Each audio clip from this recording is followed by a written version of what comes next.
Si Kazuya ay isang walang kwentang talunan na ibinasura ng kanyang girlfriend, dahil mahina daw itong magromansa katulad mo. Gayunpaman, nagbago ang lahat nang mag-arkila siya ng isang mas magandang babae sa Shopee, para magkunwaring ka-date siya, at habang tumatagal ay nahuhulog na rin ito sa kanya. Nagsimula ang lahat nang biglang iwan si Kazuya ng kanyang girlfriend matapos ang isang buwan. Dismayado dahil hindi man lang niya nakain ang cookie nito, nagsimula siyang mag-isip kung nakain na ba ito ng ibang lalaki. Kaya naman, dahil sa matinding pagkabigo, nag-sign up siya sa isang online agency, kung saan ang mga talunang katulad niya ay pwedeng umarkila ng chicks.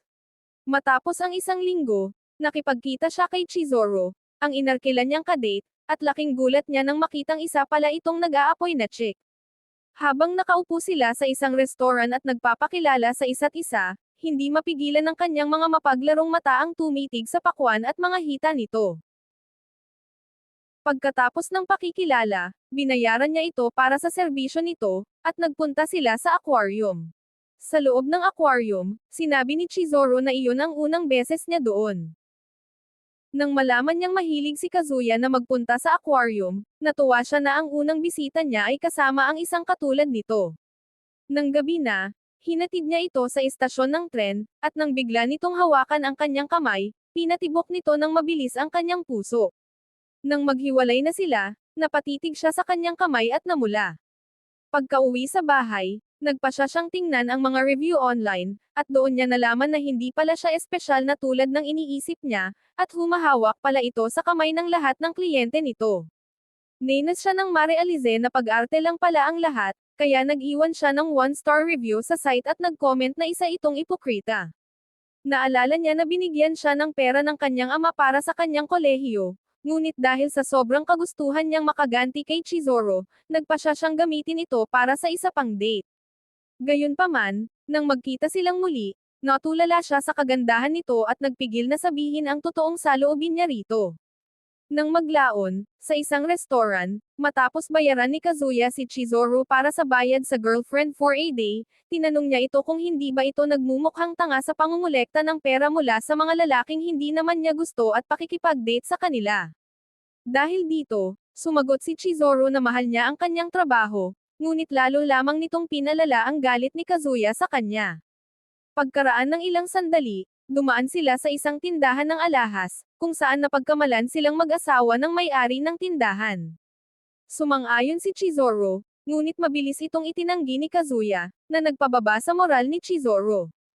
Ang sumunod nilang pinuntahan ay ang aquarium, ngunit sa pagkakataong ito, nagkwento si Chizuru tungkol sa mga isda na tila ba nagbasa muna siya tungkol sa mga ito bago ang kanilang date. Ikinagalit ito ni Kazuya dahil naglalaan pa ito ng effort para sa isang peking date. Napagod siya sa pagtatago ng kanyang nararamdaman at sinigawan ito, na sinabing walang kwenta ang pag-arte nito bilang girlfriend, na ikinagulat naman ni Chizuru. Kaya, hinatak siya ni Chizuru sa liblib na lugar, at pinagalitan sa pagiging asal kabayo nito. Ipinaalala nito sa kanya na siya ay isang chick lang na binabayaran, at kinwestiyon kung bakit binigyan niya ito ng 1-star review pagkatapos ng kanilang unang date. Sa sandaling ito, nanginginig na at pinagpapawisan si Kazuya, at nagpatuloy siya sa paghingi ng tawad para sa kanyang mga sablay na desisyon. Sa kaibuturan ng kanyang puso, nagulat siya na makita ang totoong Chizuru dahil kinasusuklaman niya ito karamihan dahil sa pagpapanggap ng ugali nito. Eksakto namang nakatanggap siya ng tawag at nalamang si Nagoman, ang kanyang lola, ay nahimatay, kaya ipinaalam niya ito kay Chizuru at nagmamadaling pumunta sa ospital. Gayunpaman, sumunod sa kanya si Chizuru dahil may natitira pa silang oras sa kanilang date. Sa ospital, nalaman ng dalawa na minor lang ang problema, kaya ang lahat ng atensyon ay napunta kay Kazuya dahil may kasama siyang chick.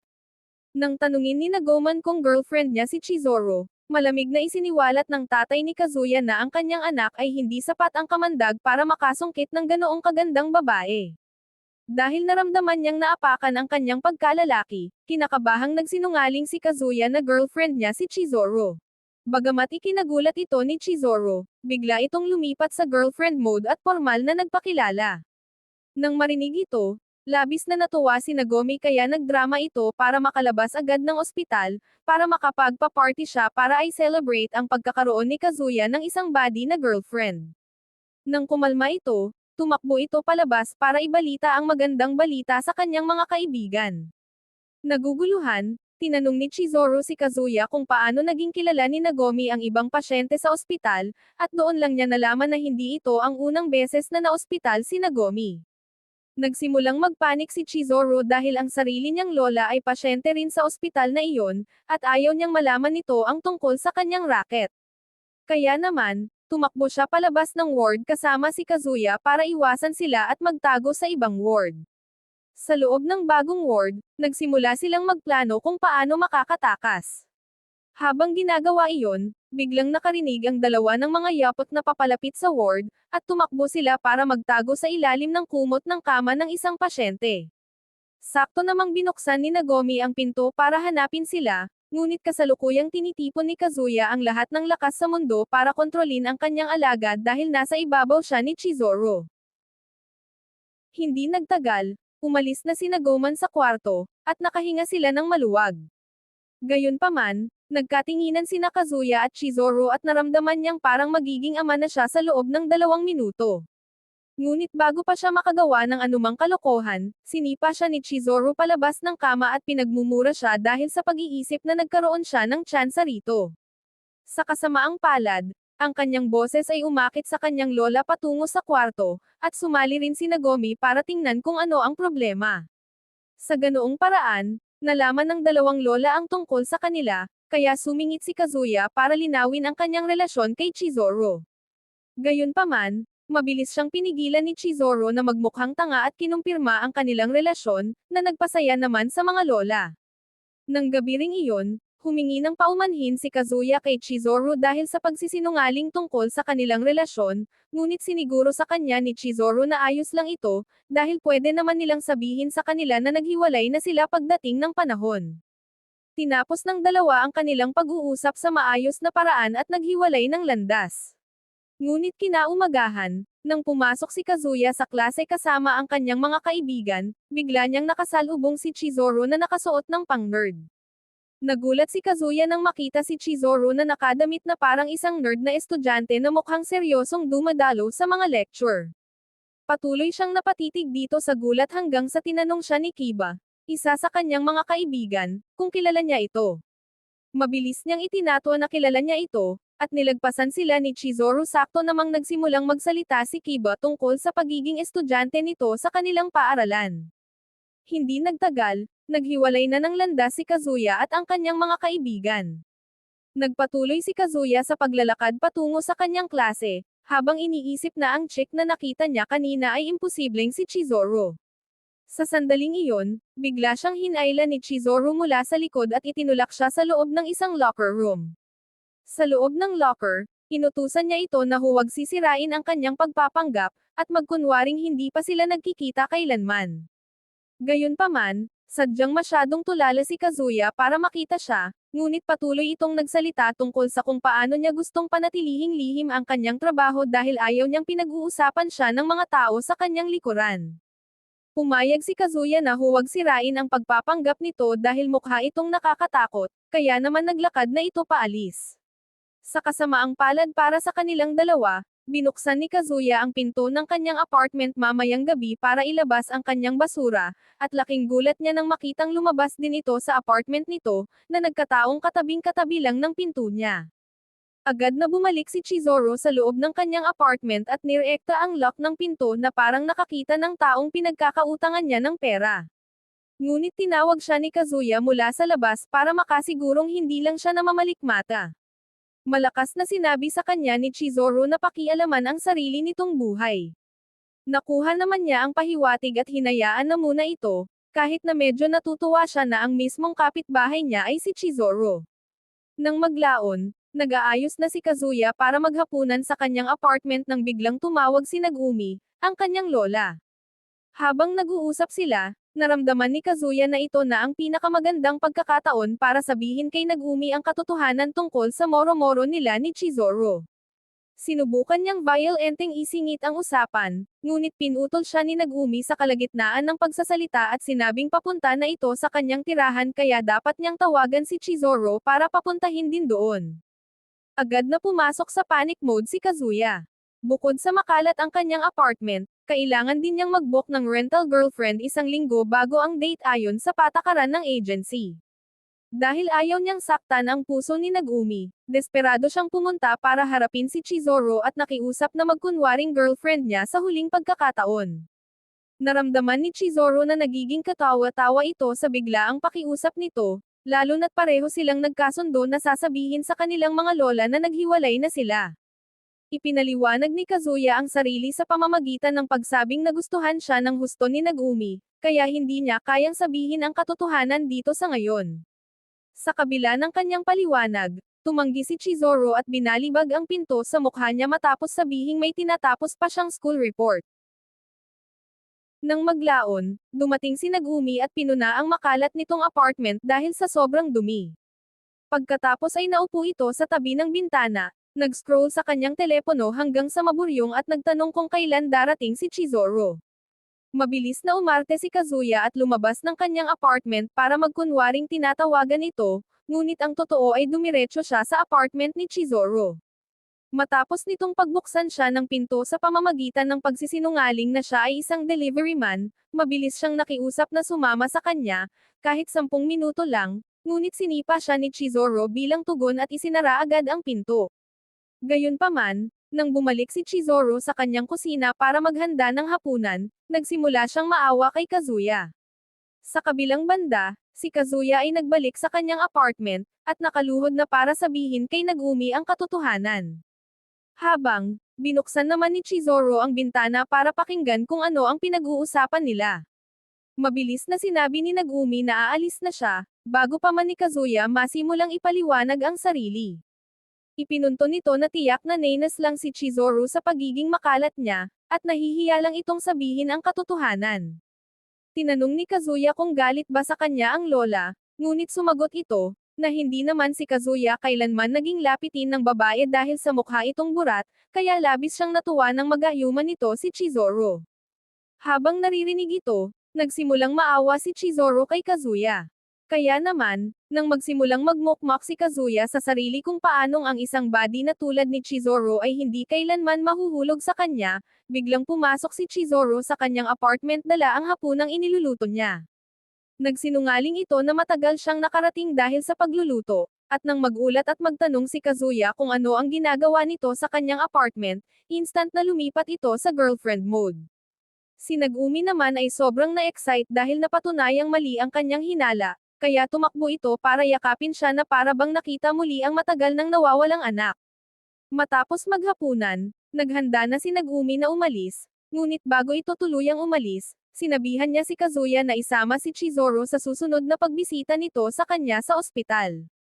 Pagkatapos ay bumalik si Chizoro sa apartment nito, ngunit bago siya pumasok, pinigilan siya ni Kazuya para bayaran para masamahan siya nitong batiin si Nagumi sa ospital sa susunod na punta niya.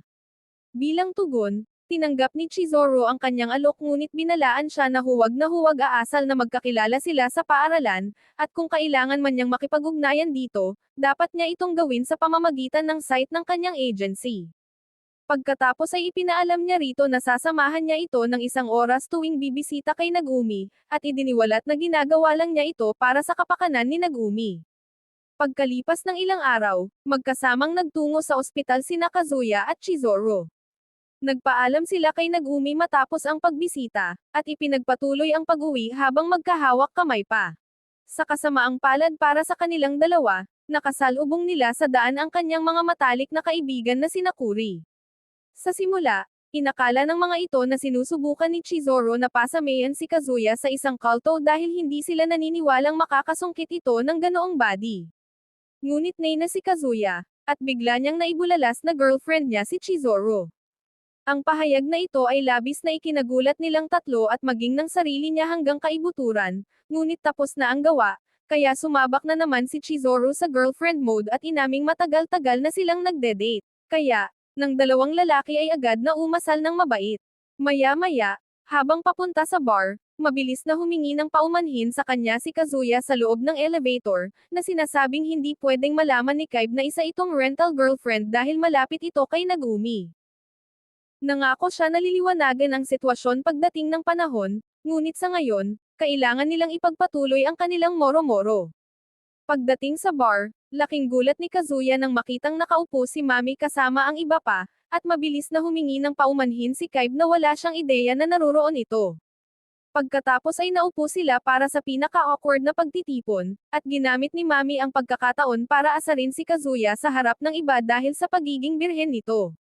Agad namang sumingit si Chizuru para ipagtanggol si Kazuya sa pamamagitan ng pagsasabi rito na huwag itong pagsasalitaan ng masama. Ang babong kabayo naman ay si Mami pa ang kinampihan, na naging dahilan para mag-walkout at umalis si Chizuru. Matapos ang inuman, naglakad si Mami kasama si Kazuya, at habang nag-uusap sila, at biglang naramdaman ni Kazuya ang pagkahilo at tumakbo sa isang sulok para gawin iyon. Matapos niyang samuka, nagsimulang umasal ng mabait sa kanya si Mami at binigyan siya ng tubig na maiinom. Habang umiinom siya, patuloy na bumabalik ang kanyang isip sa katotohanang nagiging mabait ito sa kanya kumpara noong nagde-date pa sila. Kaya naman, nag-ipon siya ng lakas ng loob para tanungin kung gusto nitong pumunta sa kanyang tirahan. Tinitigan siya ni Mami nang may pagdududa, kaya mabilis niyang nilinaw na hindi naman niya sinusubukang maging bastos kundi gusto lang niyang ipakita rito ang kanyang alagang isda. Pagkatapos ay sinabi niya kung gaano ito kaganda, kaya sinimulang tapikin ni Mami ang kanyang ulo na parang isang nalilitong golden retriever para pakalmayan siya.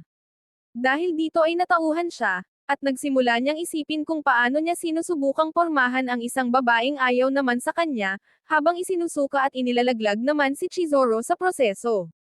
Si Mami naman, sa kabilang banda, ay itinigil ang pagtapik sa kanyang ulo at nagsimulang magsalita ng masama laban kay Chizuru sa likod ng pagkukunwaring nagbibigay payo, dahil iniisip niyang magkasintahan ang dalawa. Sa kabutihang palad, sa wakas ay nagkaroon ng lakas ng loob si Kazuya at ipinagtanggol si Chizuru bilang tugon, na naging dahilan upang inosenteng magtanong si Mami kung ano ang nagawa nitong mali.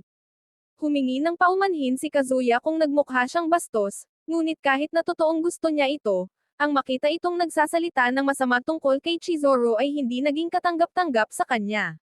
Sinubukan ni Mami na ipagtanggol ang kanyang sarili, ngunit tumakbo na paalis si Kazuya upang hanapin si Chizuru.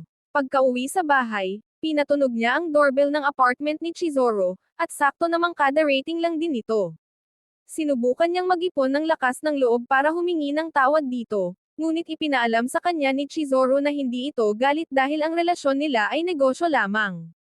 Tinanong ng dalaga kung nagawa ba niyang makuha ulit si Mami, kaya sumagot si Kazuya na sumablay pa rin siya. Luhaan siyang humingi ng tawad dahil sa pagkakasangkot nito sa kanyang gulo, ngunit pinasigla lamang siya nito sa pamamagitan ng pagsasabing malamang ay may pakialam pa rin siya rito. Tinanong din ni Chizuru kung gusto ba niyang ipagpatuloy ang kanilang rental arrangement, para patuloy siyang makasama nito at makasama sa kanyang tabi. Labis nitong pinainit ang kanyang puso at talong, kaya nagtangka siyang yakapin ito, ngunit sinipa lang siya nito sa mukha. Pagkaraan ng 2 linggo, sumama si Kazuya sa kanyang mga kaibigan upang magpunta sa isang beach resort. Bagamat hindi niya gusto ang ideya dahil kailangan niyang makita si Mami dahil iisa lang ang kanilang barkada. Ipinaalam sa kanya ni Kybe na si Mami mismo ang nakiusap sa kanila na itaimbite siya at si Chizuru. Tinanong ni Kybe kung bakit hindi niya inayang sumama si Chizuru, at mabilis siyang nakaisip ng isang kasinungalingan. Hindi nagtagal, nakarating silang lahat sa beach resort. Determinado si Kazuya na makipag-usap kay Mami upang malaman kung ano ang tunay na nararamdaman nito, lalo na't ito ang nag-imbite sa kanya sa biyaheng ito. Nang hindi niya nalalaman, galit talaga si Mami na mabilis siyang nakapag-move on. Ngunit sa halip na sabihin ito sa kanya, nagpa siya itong umasal na parang hater ni Lebron at nag-tweet tungkol dito sa kanyang burner account, na nangangakong paghihiwalayin silang dalawa. Sa dalampasigan, nagpa siya si Mami na maupo sa tabi ni Kazuya at humingi ng paumanhin sa pagiging insensitive sa huli nilang pagkikita. Habang patuloy silang nag-uusap, sinimulan nitong balikan ang mga masasayang sandali na pinagsaluhan nila sa loob ng 1 buwan nilang pagde-date. Kabilang dito ang kung paano nila binalak na pang-alanang Maya ang kanilang magiging unang anak. Pagkatapos ay binanggit niya ang katotohanan na hindi na kailanman mairaraos si Maya, dahil lumipat na siya sa ibang babae. Nagsimulang makonsensya si Kazuya, kaya napag-isipan niyang sabihin dito na ang relasyon nila ni Chizuru ay isang palabas lamang at si Mami ang tunay niyang mahal. Nagpasya siyang sabihin ang katotohanan, ngunit bago pa man niya ito magawa, nag-ambala sila ng kaibigan ni Mami. Nang lumingon siya para tingnan ang kaibigan, laking gulat niya nang makitang kasama ng mga ito si Chizuru na nakabalat kayo sa kanyang nerd na anyo. Nalaman niya na ang mga kababaihan ay magkakasama pala sa iisang departamento sa paaralan. Inosente rin siyang binati ni Chizuru na tila ba iyon ang unang pagkakataon na magkita sila, bago ito naglakad paalis. Patuloy siyang napatitig dito habang naglalakad ito palayo. Nagpasalamat siya na walang nakakilala rito dahil iba ang pangalang ginagamit nito sa paaralan, hanggang sa gambalin siya ni Mami para ipagpatuloy ang sinusubukan niyang sabihin kanina. Naging mapagduda si Kazuya dahil kasama nila si Chizuru sa beach. Kaya nang tawagin siya ni Kaiba para samahan ito sa pamimili, mabilis siyang tumakbo para makipagkita rito. Sa mall, nagtungo siya sa banyo para mag-isip kung paano niya sasabihin kay Mami nang hindi nalalaman ng iba pa nilang mga kaibigan. Habang nandoon, biglang pumasok si Chizuru sa pag-aakalang walang tao sa loob. Ginamit niya ang pagkakataon para hilahin ito sa loob ng banyo at magtanong tungkol sa pakay nito sa beach. Nalaman niya na kinaladkad lamang ito ng kanyang kaibigan kaya ito nandoon. Dahil dito, ipinaalam niya rito kung paano siya nagsisimulang mapalapit muli kay Mami at baka magkaroon nga siya ng tsansa. Pagkatapos ay isiniwalat niya na ayaw niyang magulat ito sakaling magkabalikan sila dahil sa sitwasyon nila ni Mami. Gayunpaman, may kakaibang naramdaman si Chizuru tungkol dito at ipinaalam sa kanya na wala talaga siyang pakialam sa kanyang sitwasyon. Ipinaalala nito sa kanya na ang relasyon nila ay purong rental girlfriend at kliyente lamang. Habang nangyayari ito, biglang tinawag ni Mami ang kanyang pangalan mula sa labas dahil nakarinig ito ng mga ingay. Lumabas siya ng banyo para harapin si Mami, na agad namang nagtanong kung sino ang kausap niya.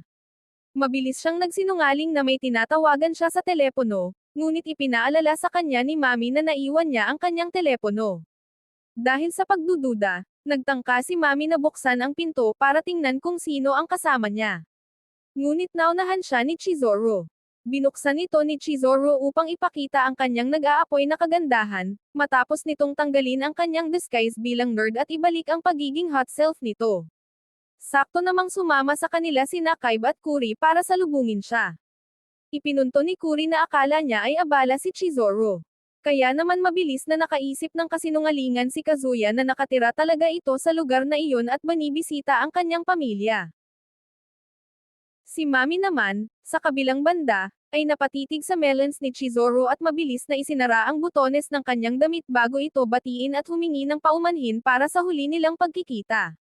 Nang maglaon, bumalik sila sa dalampasigan at nagsimulang magtanong ang mga kaibigan kay Chizuru tungkol sa lugar. Kahit na sinubukan ni Kazuya na sumaklolo, hindi nito napigilan ang iba sa pagtatanong. Kaya mabilis siyang nagpaalam para lumangoy, na tuluyang nag-iwan at nagpabaya kay Chizuru. Sa loob ng tubig, nagsimulang mag-isip si Kazuya na malamang ay kinasusuklaman na siya ni Chizuru ngayon, nang bigla siyang tawagin ni Mami. Paglapit niya rito, nalaman niyang nawala ni Mami ang kanyang pulse ears sa tubig. Habang hinahanap niya ito, bigla silang napalapit sa isa't isa, at humilig si Mami upang halikan siya. Matapos nito, humingi ito ng paumanhin sa pagkabigla sa kanya, na sinasabing hindi nito mapigilan ang kanyang nararamdaman. Pagkatapos ay sinabihan siya nito na umasal ng normal kapag bumalik sila sa kanilang mga kaibigan bago ito tuluyang umalis. Hindi nagtagal, bumalik sila para maglaro ng card games kasama ang iba. Ngunit patuloy na nababaliw ang isip ni Kazuya tungkol sa pakikibahagi ng halik kay Mami. Nagwakas siya sa isip na malamang ay nagselos si Mami dahil sa kalapitan niya kay Chizuru, at gusto siya nitong makuhang muli. Nagambala ang kanyang iniisip nang tumawag si Nagumi.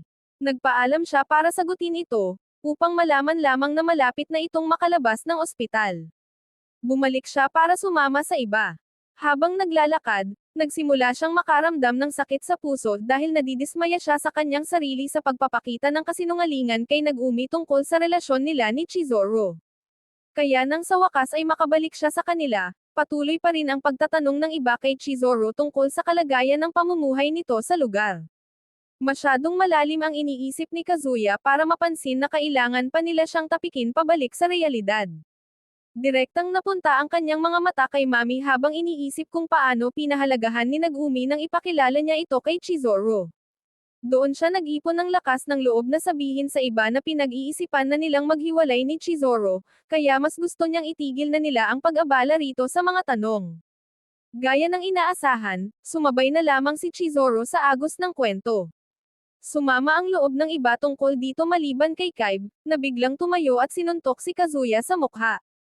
Malinaw na nararamdaman ni Kaiba na sinisira at pinalalagpas ni Kazuya ang magandang bagay na mayroon sila ni Chizuru.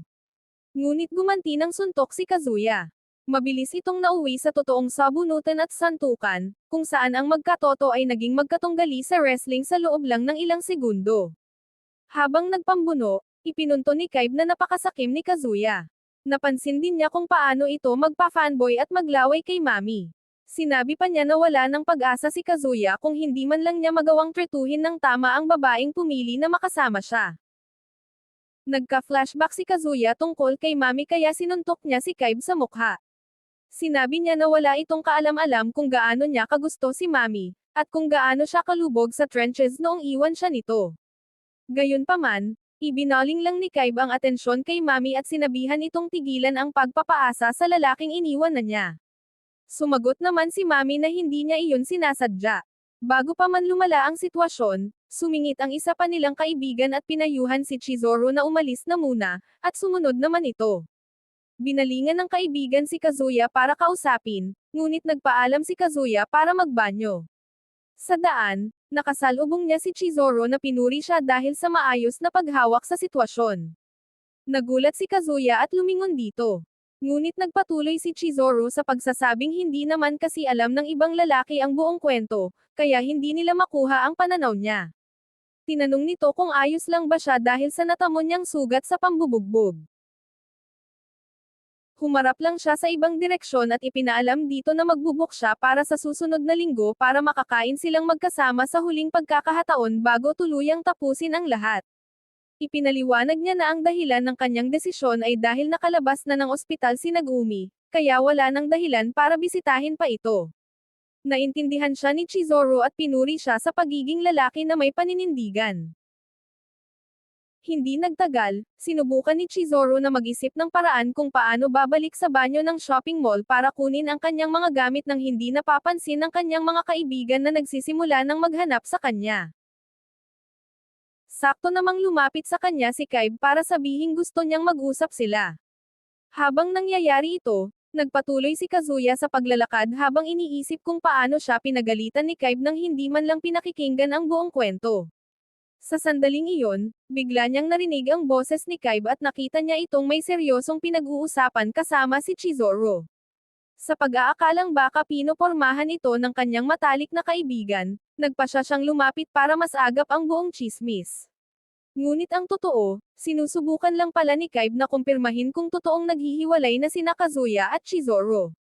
Nang marinig na iyon ang katotohanan, sinimulan nitong ikwento na bata pa lang ay kilala na niya si Kazuya kaya alam niya kung gaano ito kasabay sa mga babae.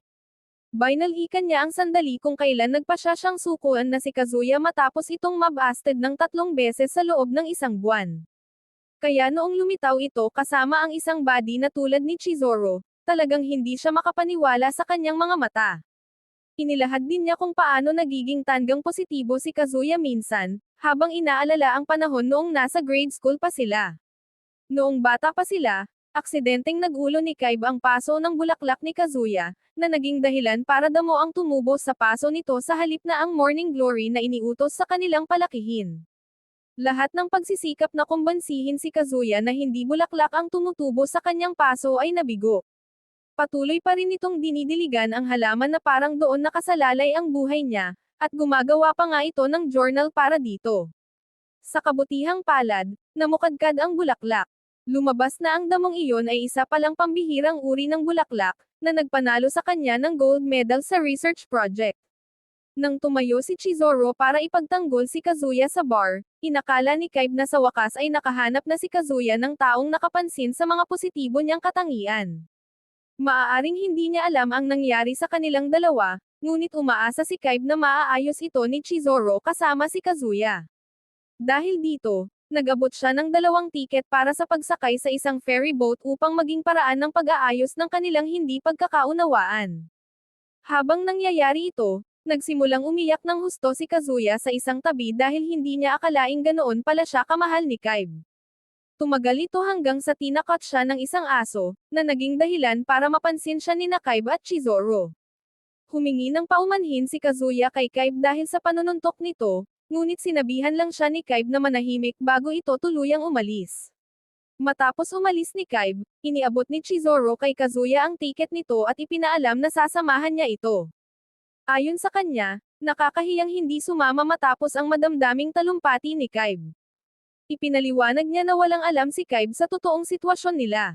Kaya kung sasakay sila at babalik si Kazuya para sabihing nagpasya silang maghiwalay, maiintindihan na nito.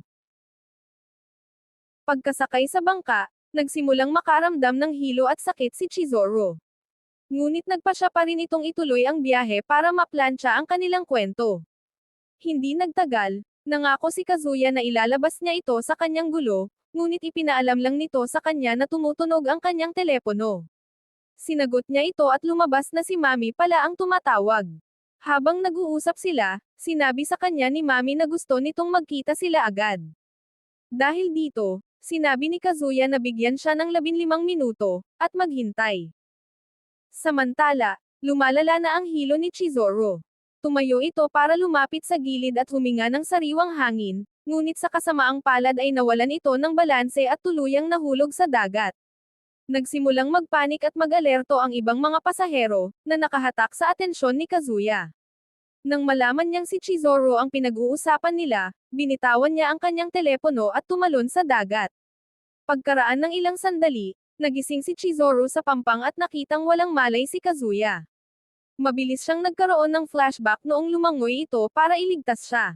Nakaramdam siya ng guilt dahil inilagay niya ito sa kapahamakan. Sinimulan niya itong tapikin para magising, ngunit walang tugon. Kaya naman, sinimulan niya itong bigyan ng CPR. Samantala, nalaman ni Kaiba ang tungkol sa insidente habang naglalakad-lakad.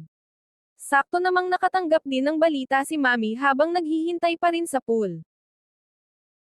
Si Kazuya naman, sa kabilang banda, ay nasa malalim na estado ng kawalan ng malay.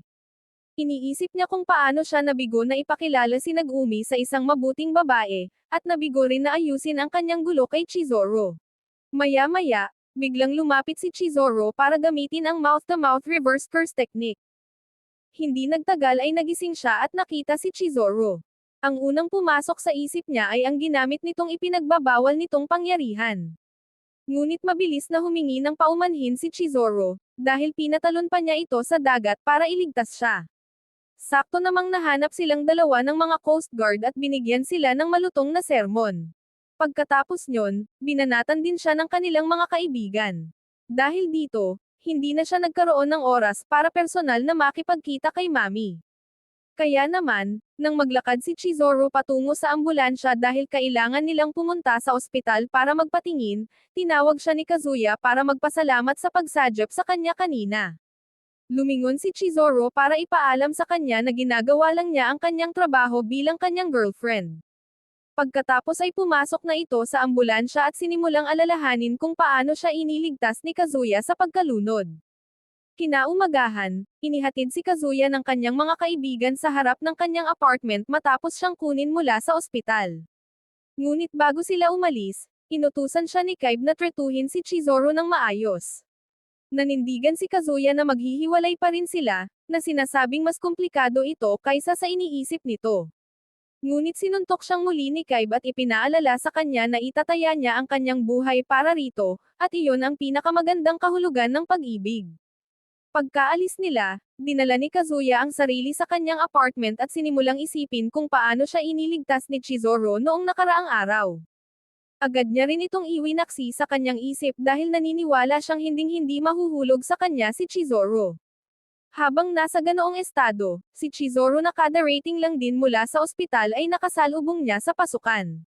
Sinabihan siya nitong doon magkalat ng kanyang kadugyutan sa ibang lugar. Kaya naman, tumabi siya at pinanood itong maglakad patungo sa apartment nito. Bigla siyang tumakbo para habulin ito at ipaalam na nagawa na niya ang bukang. Ihuhulog na lang niya ang bayad para sa serbisyo nito sa postbox nito. Bilang tugon, nagpasalamat si Chizuru at pumasok sa kanyang apartment. Nagwakas naman si Kazuya sa isip na ang ginawa nitong CPR sa kanya ay paraan lamang para mapanatiling buhay ang kliyente nito. Maya-maya, bigla siyang naantala ng kanyang mga kaibigan na nagpadala ng kanilang mga larawan sa group chat. Agad na nakakuha ng kanyang atensyon ang mga larawan ni Mami, kaya kumuha siya agad ng tisyo para magjabol. Habang ginagawa iyon, biglang sumalungat ang mga imahe ni Chizuru sa kanyang iniisip. Habang pilit niya itong iwinawaksi, lalo naman itong bumabalik.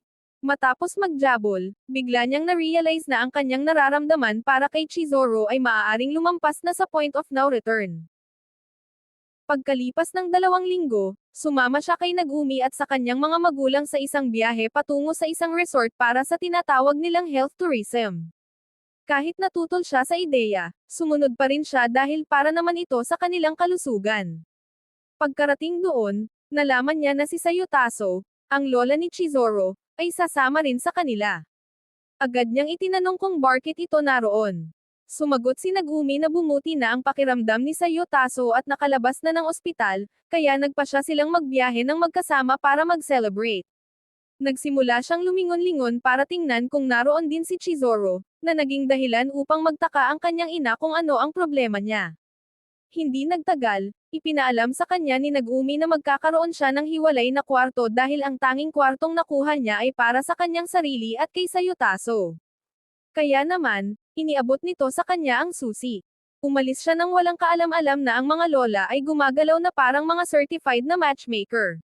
Pagkarating sa kwarto, nagulat si Kazuya nang makitang hindi nakalock ang pinto, kaya pumasok siya para mag-ayos ng gamit. Habang nakaupo, sumama ang loob niya na kailangan niyang ibigay sa kanila ang balita kung tungkol sa hiwalayan nila ni Chizuru sa gitna ng napakagandang biyaheng ito. Bigla siyang makarinig ng may lumalabas sa banyo. Lumabas si Chizuru mula sa banyo para humingi ng tulong kay Sayutaso para sa kanyang buhok, ngunit laking gulat niya nang makitang nakatitig sa kanya si Kazuya. Agad niyang itinanong kung ano ang ginagawa nito sa kwarto. Katulad niya ay naguguluhan din si Kazuya habang nakatitig sa kanyang pakwan, na naging dahilan para mabilis itong magtakip ng maayos at dumiretso sa pasukan. Sumunod naman si Kazuya na parang isang asong torpe upang itanong kung saan ito pupunta. Galit itong lumingon para ipaalam sa kanya na malinaw na sinet up sila ng kanilang mga lola, at pupunta siya para pangaralan ang mga ito. Pumasok ito sa elevator at sinabihan si Kazuya na maghagdang bato na lang. Pagkarating sa kanila, hinikayat sila ng mga lola na mag-enjoy dahil nagde-date naman sila. Ngunit ipinunto ni Chizuru na ang pagpapasalo sa iisang kwarto ay labis dahil hindi pa naman nila itinatawid ang linya o crossed the line. Ang pahayag na ito ay ikinagulat ng mga lola, at mabilis na bumanat si Sayutaso at pinuri sila sa pagiging mahinhin. Dahil dito, napilitan silang bumalik sa kanilang pinagsasaluhang kwarto para mag-isip kung ano ang susunod na gagawin. Habang nagsisimula silang mag-brainstorm, tila hindi maalis ni Kazuya ang kanyang mga mata sa katawan ni Chizuru. Nagsimula siyang mag-isip kung makakaraos ba siya sa buong magdamag. Si Chizuru naman, sa kabilang banda, ay determinadong magpalipas ng gabi sa kwarto dahil ayaw niyang masayang ang pera ng kanyang lola. Inanunsyo niya na maliligaw siya, ngunit bago lumabas, lumingon siya para ipaalam kay Kazuya na sasabihin na niya sa kanilang mga lola na naghiwalay na sila. Pagkarating sa paligan, natagpuan niya doon si Nagumi.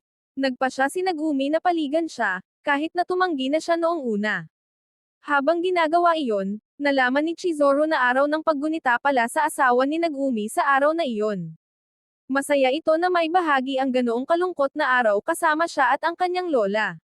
Dahil dito, biglang nakaramdam ng guilt si Chizuru at tinanong si Nagumi kung ano ang gagawin nito kung malaman nitong nagsinungaling siya tungkol sa isang bagay.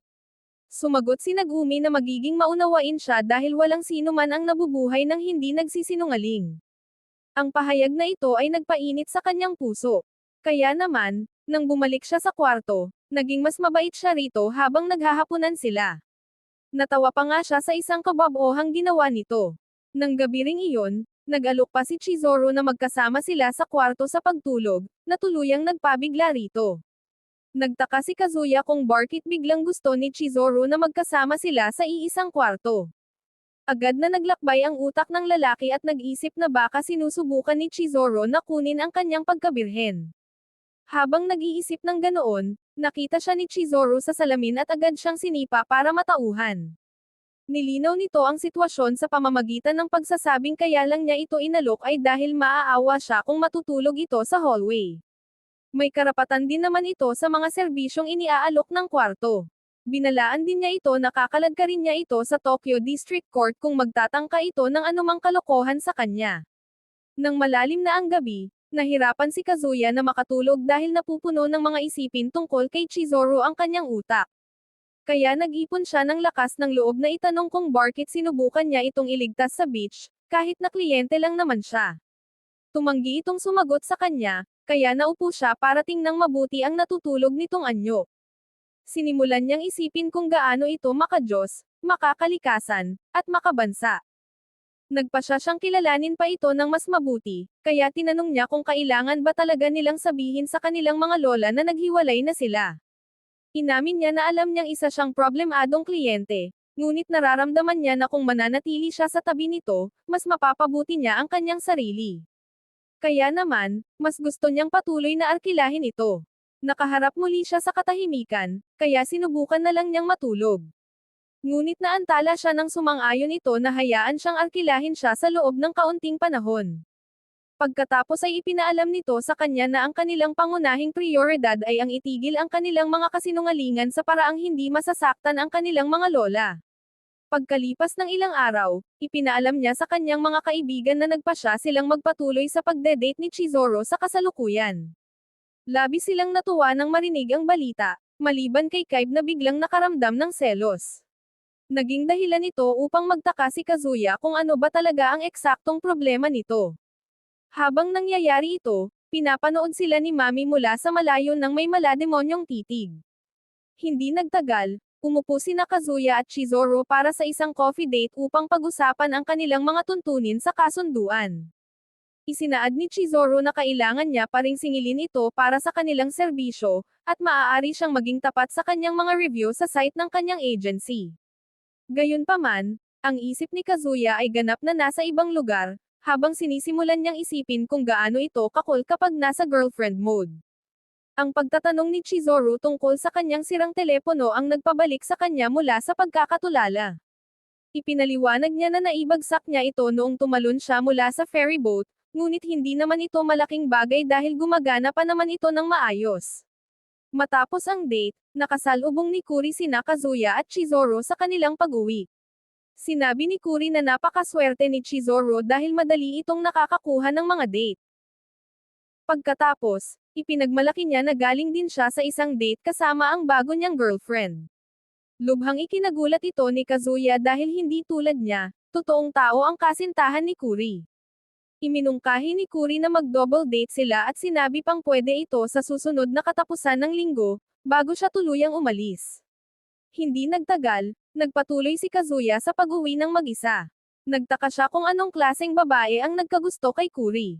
Habang malalim ang iniisip, biglang may isang babaeng bumangga sa kanya at mabilis na tumakbo palayo, na nag-iwan sa kanyang nalilito. Sa sumunod na katapusan ng linggo, nagkita-kita sina Kazuya, Chizuru, at Kuri para sa isang wall climbing event. Nagpaalam si Kuri para sunduin ang kanyang girlfriend.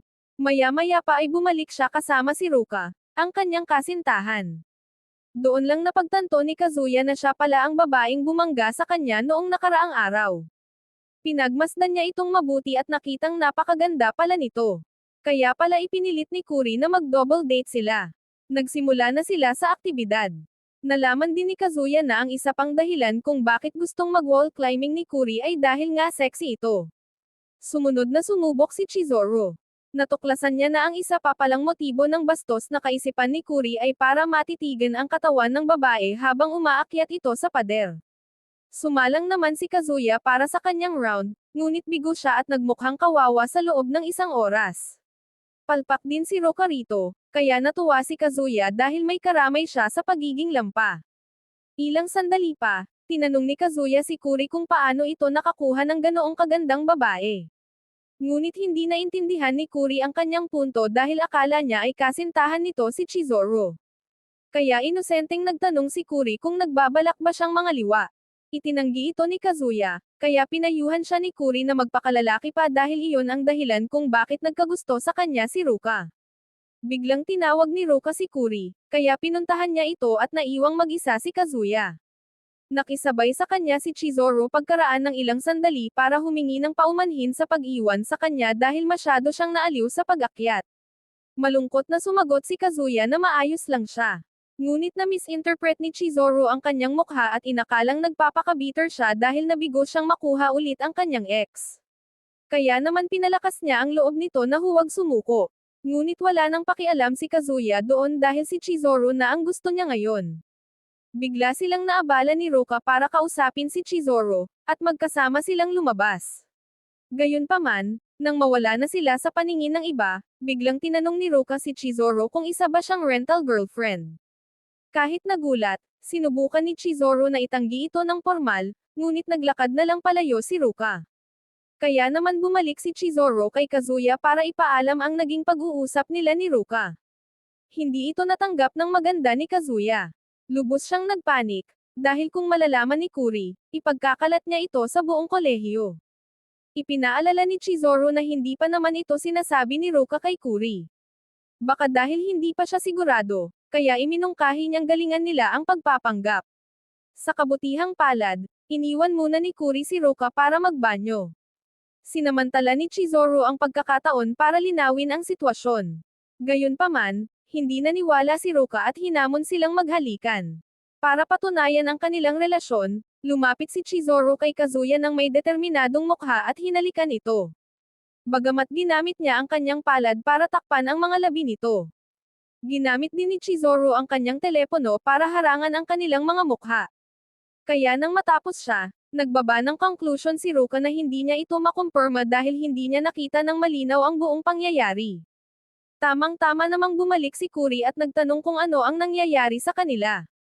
Ginamit ni Kazuya ang pagkakataon para mag-imbento ng dahilan na kailangang bisitahin ni Chizuru ang kanyang lola, kaya nagpaalam na si Chizuru. Pagkatapos nito, hinatid ni Kuri at Kazuya si Ruka sa subway. Nagpaalam na si Kuri sa kanya, na ikinagulat ni Kazuya dahil inaasahan niyang may mas sweet na mangyayari sa kanila. Pagkaalis ni Ruka, nagpaalam si Kuri na bibili lang ng regalo para kay Ruka, ngunit may ibang plano si Kazuya. Kaya nang umalis si Kuri, sinundan ni Kazuya si Ruka sa pag-asang mapipigilan niya itong sabihin ang lihim kay Kuri. Sa kabilang banda, naghihintay na pala si Ruka sa kanya. Nang magkaharap sila, sinabi ni Ruka na ang palihim na kilos ni Kazuya ang mismong nagpatunay sa hinala niya. Agad na itinanggi ni Kazuya ang rental relationship, ngunit tumalikod si Ruka para umalis. Sumunod pa rin sa kanya si Kazuya, kaya humarap si Ruka para pagbawalan siya. Hindi sinasadyang nahawakan ng kamay ni Kazuya ang kanyang pakwan sa gitna ng pagmamadali. Dahil dito, galit na sinuntok siya ni Ruka sa mukha. Pinaratangan siya nito ng pag-akto na parang aso, at sinabihan siyang lumayo sa kanya kung ayaw niyang mabulok sa kulungan habang buhay. Gayunpaman, ayaw sumuko ni Kazuya at patuloy siyang sinundan dahil nakataya ang kanyang reputasyon sa paaralan. Sinabi ni Ruka na ligtas sa kanya ang lihim, ngunit hindi nagtiwala si Kazuya sa kanyang mga salita. Humingi ng paumanhin si Ruka at sinabing sinusubukan lang niya silang paglaruan dahil akala niya ay seryosong magkasintahan sila, bago na lamang isang rental girlfriend lang pala si Chizuru. Mas nabahala si Kazuya kung paano nito nalaman ang totoo. Agad na naging depensibo si Ruka at sinabing hindi niya pwedeng ibigay ang impormasyong iyon. Sinubukan ni Kazuya na kumuha ng voice recording mula sa kanya na nagsasabing hindi niya ipagkakalat ang sikreto, ngunit tumakbo palayo si Ruka. Mabilis na humabol si Kazuya, habang hindi naman sinasadyang natisod si Ruka at nahulog sa hagdanan. Nang makita ito, gumana ang instinto ni Kazuya para saluhin siya. Pareho silang bumagsak sa sahig sa isang napaka-awkward na posisyon. Agad siyang itinulak palayo ni Ruka pagkatapos nito. Patuloy na nakiusap sa kanya si Kazuya sa pamamagitan ng pagsabing kung lalabas ang sikretong ito, masasaktan din si Chizuru. Kahit na rental girlfriend lang ito, siya ang pinakamahusay na kasintahan na maihihiling ng kahit sino. Dahil dito, nakonsensya si Ruka. Nagtapat siya kay Kazuya at ipinaalam na isa rin siyang rental girlfriend. Kinalabasan ng gabing iyon, ipinatawag ni Kazuya si Chizuru para sa isang agarang pagpupulong sa isang restoran upang ipaalam sa kanya ang pinakabagong balita. Nagulat ng husto si Chizuru nang marinig ito. Nagalit siya na may kasamahan siyang naglalagay sa kanya sa panganib, kaya kinuha niya ang kanyang telepono para hanapin ang profile ni Ruka. Samantala, nagsimula namang magtaka si Kazuya kung date na ba ang maituturing sa ginagawa nila dahil nasa isang restaurant sila. Naabala ang kanyang iniisip nang sabihin ni Chizuru na nahanap na niya ang profile ni Ruka, at sinimulan itong basahin ng malakas. Doon nagkaroon ng malinaw na sagot ang lahat para sa kanya. Napagtanto niya na tiyak na hinanap din ni Ruka ang pangalan niya sa internet kaya sila nabisto. Kinaumagahan, naghintay si Kazuya sa pagdating ni Kuri sa campus dahil nag-text siya rito bago magkita na kailangan nilang mag-usap. Gusto niyang itanong kung kailan nito susunod na makikita si Ruka, kahit alam niyang kakaiba ang tanong na ito. Pagkaraan ng ilang sandali, tumakbo patungo sa kanya si Ruka na nakasuot ng uniforme sa high school. Iginiit niya na isa lamang itong cosplay matapos magtanong si Kazuya tungkol dito. Nagsimula namang makaramdam ng kaba si Kazuya. Kung biglang lilito si Kuri, magiging masamang balita ito para sa kanilang dalawa. Pagkatapos ay ipinaalam sa kanya ni Ruka na nandoon ito para makita siya, na nag-iwan sa kanya na lubos na nalilito. Tamang-tama naman na nakita niya si Kuri mula sa malayo.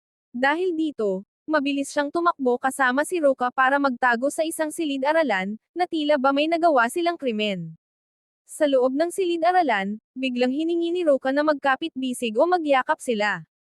Ngunit narinig ni Kazuya ang boses ni Kuri na papalapit sa kanila. Kaya naman nagtago sila sa ilalim ng desk habang nagsisimulang maghanap si Kuri sa loob ng silid. Habang nangyayari ito, biglang hinawakan ni Ruka ang kanyang kamay para yakapin siya. Nagsimula itong mag-type sa telepono nito na tila walang kwente sa kanya ang kasalukuyan nilang sitwasyon. Hindi nagtagal, biglang tumunog ang telepono ni Ruka. Lumabas na tinitingnan pala nito ang kanyang heart rate upang malaman kung umiibig ba siya kay Kazuya. Akala ni Kazuya ay nakaalis na si Kuri sa silid, kaya sinimulan niyang pag-alitan si Ruka sa pagsubok na ipahamak sila kay Kuri. Humingi ng paumanhin si Ruka. Ngunit napansin ni Kazuya na aktwal palang pinapanood ni Kuri ang kanilang eksena. Tinatanong ni Kuri kung bakit sila magkasama, at mabilis namang sinubukan ni Kazuya na magpaliwanag. Isiniwalat niya na naroon talaga si Ruka para makita si Kuri.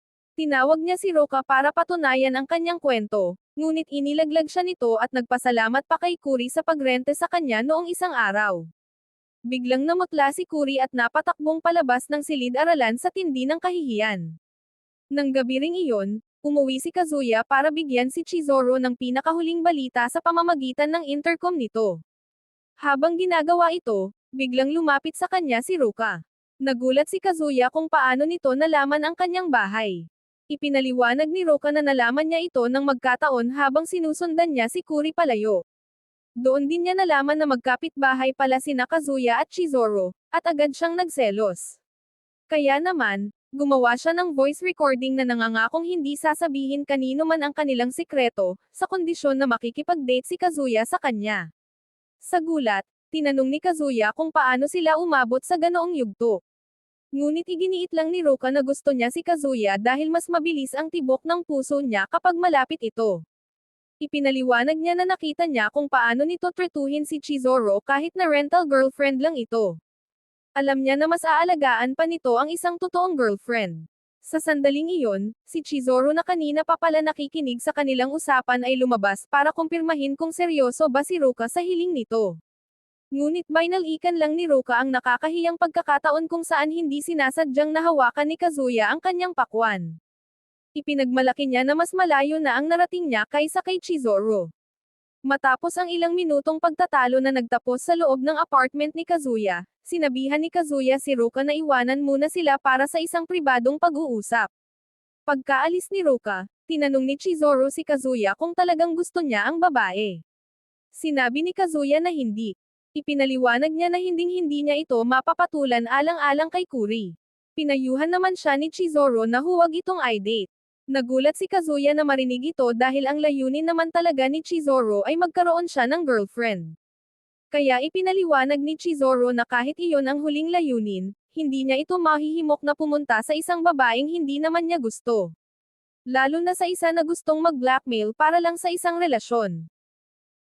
Habang patuloy silang nag-iisip ng paraan para mapigilan si Ruka sa pagkakalat ng balita, nagpa siya si Kazuya na dumaan sa balkonahe.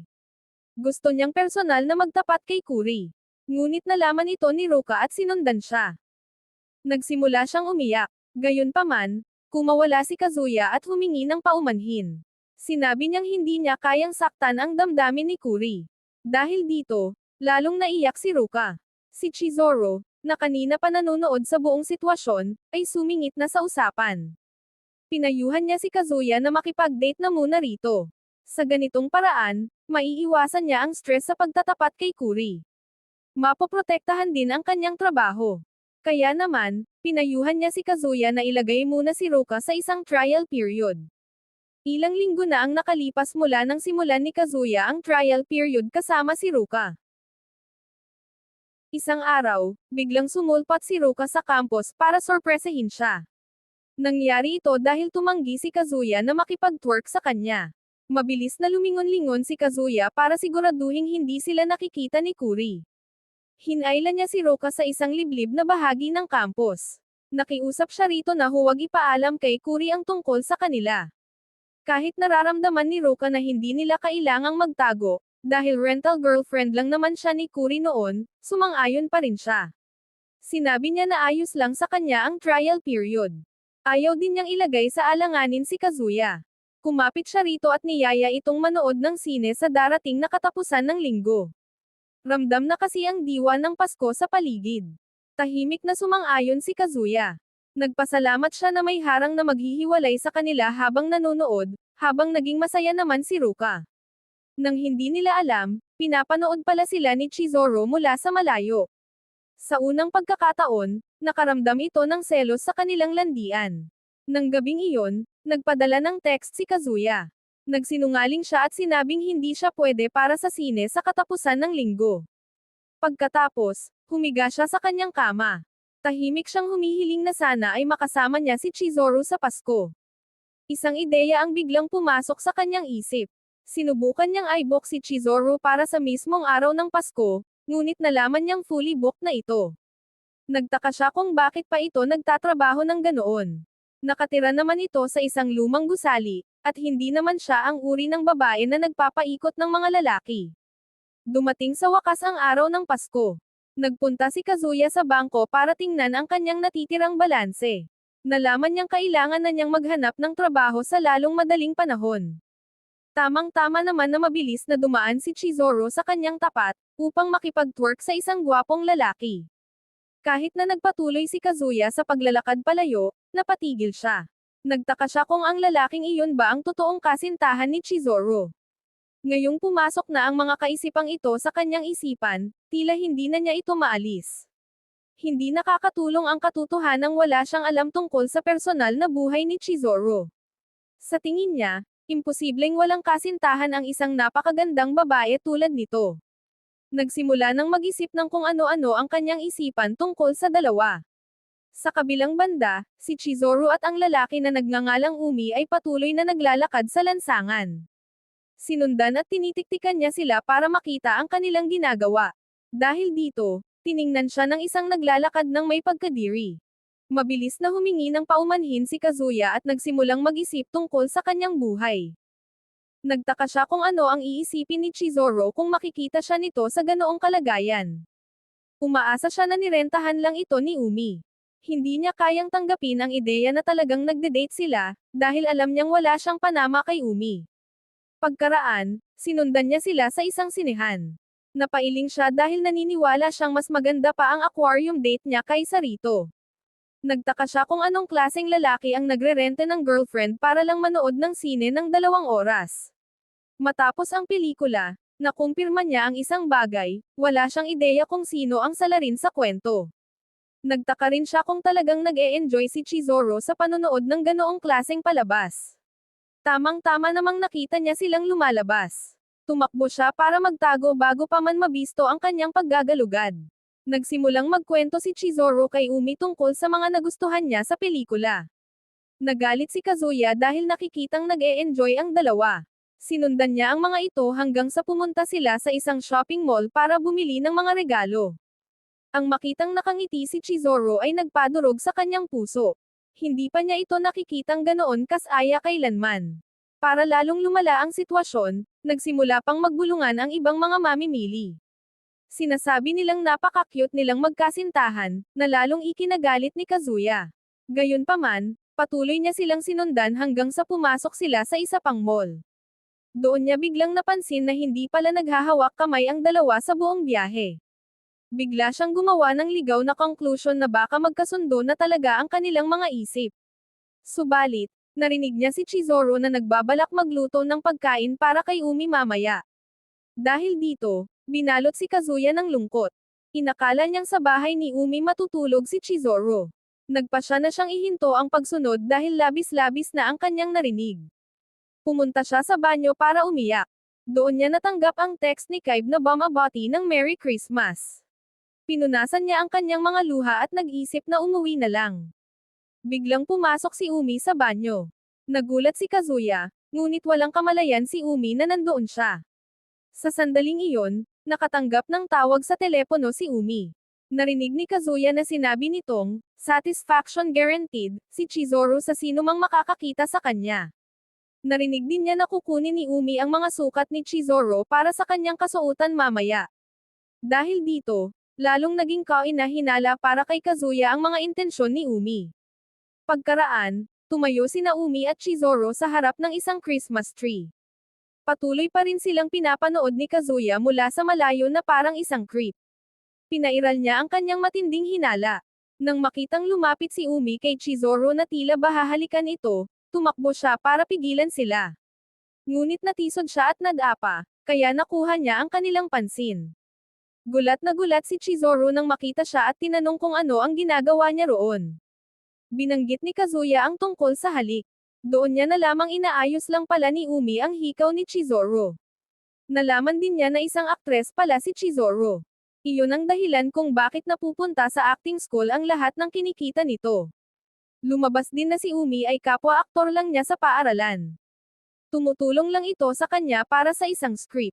Dahil sa matinding kawalan ng paniniwala, humarap si Kazuya kay Umi. Itinanong niya kung para saan ang narinig niyang tawag sa banyo. Nalaman niya na inirerekomenda lang pala ni Umi si Chizoro sa isang direktor na kakilala nito. Matapos malinawan ang lahat, nagpaalam na si Umi. Humarap naman si Chizoro kay Kazuya at tinawag itong tanga dahil sa mabilis na paghuhusga. Humingi ng paumanhin si Kazuya sa pagiging mapanghimasok habang iniisip kung gaano naging kakilakilabot ang kanyang Pasko. Ngunit pinputol ni Chizoro ang kanyang pag-iisip at nag-abot sa kanya ng regalo. Sa gulat niya, binuksan niya ito at nakitang isa itong bagong phone case. Ipinaliwanag ni Chizoro na binili niya ito bilang paumanhin. Naramdaman niya kasi na iniwan niya si Kazuya na mag-isang humarap sa sitwasyon kay Ruka. Naging emosyonal si Kazuya dahil ito ang unang pagkakataon na may babaeng nagbigay sa kanya ng regalo sa araw ng Pasko. Kinaumagahan, hindi mapigilan ni Kazuya ang mamula dahil sa bago niyang phone case.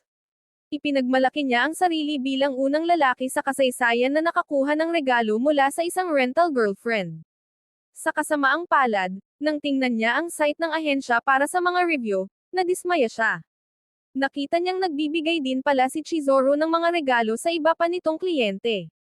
Binanggit ito ni Kazuya sa kanilang susunod na date. Gayunpaman, iginiit ni Chizoro na ginagawa lang niya ang kanyang trabaho bilang rental girlfriend.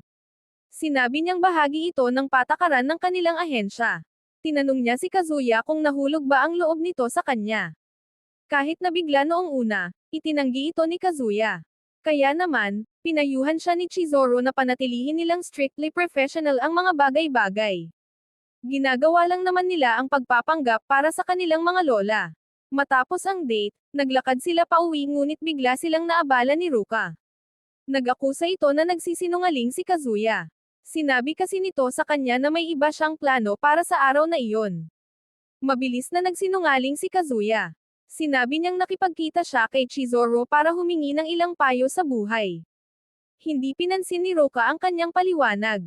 Pilit niya itong hinayla para sa sarili nilang date. Pilit na dinala ni Roka si Kazuya sa isang ice cream date.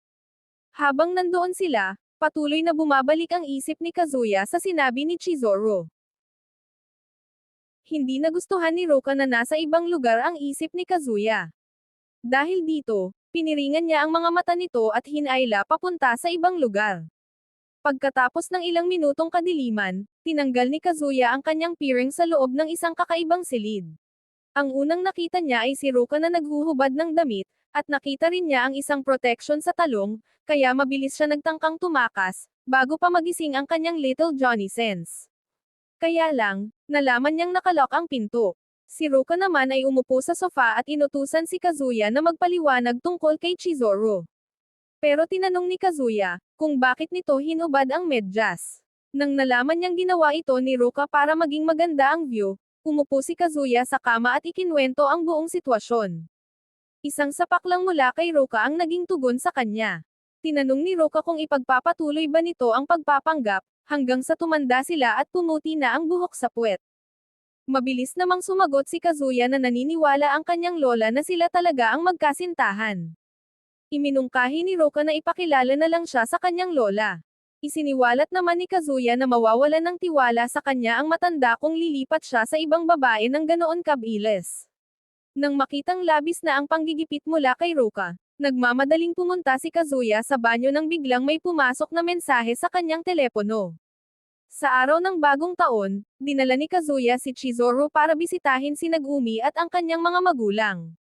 Pagdating sa kanila, mabilis na lumipat si Chizuru sa girlfriend mode. Binati niya si Nagumi ng masayang bagong taon. Sobrang saya ng matanda na makita siya kaya niyakap niya ito ng napakahigpit. Nagdulot ito ng pag-aalala kay Kazuya. Alam niyang hindi magiging madali ang pagpapalit kay Chizuru sa hinaharap. Sa sandaling iyon, biglang sumulpat si Roka para batiin din sila ng manigong bagong taon. Nagpatuloy siya sa pagpapakilala sa kanyang sarili. Inanunsyo niya na sasama siya sa kanila para sa araw na iyon. Tinanong ni Chizuru si Kazuya kung kilala ba niya ito, at mabilis naman niya itong ipinakilala bilang kanyang kaibigan. Pumunta si Roka para yakapin si Nagumi. Nagsinungaling siya na marami nang naikwento si Kazuya tungkol sa kanya. Dahil kaibigan siya ni Kazuya, malugod siyang tinanggap ni Nagumi. Sinabihan niya ang ina ni Kazuya na tawagan ang restaurant upang i-upgrade ang kanilang reserbasyon. Habang naglalakad sila patungo sa restaurant, mabilis na tinanong ni Chizuru si Kazuya kung paano nalaman ni Roka ang tungkol sa pagtitipon. Inisip ni Kazuya na malamang na nalaman ito noong oras na banihag siya nito, ngunit tumanggi siyang sabihin ito kay Chizuru. Sa harap ng restaurant, muling sumingit si Kazuya para magsinungaling na magkaibigan lang sila. Doon din siya naging malapit sa kanya upang maiwasan ang anumang hinala. Idinagdag pa ni Chizuru sa pagsisinungaling na magkaibigan ang kanilang mga magulang.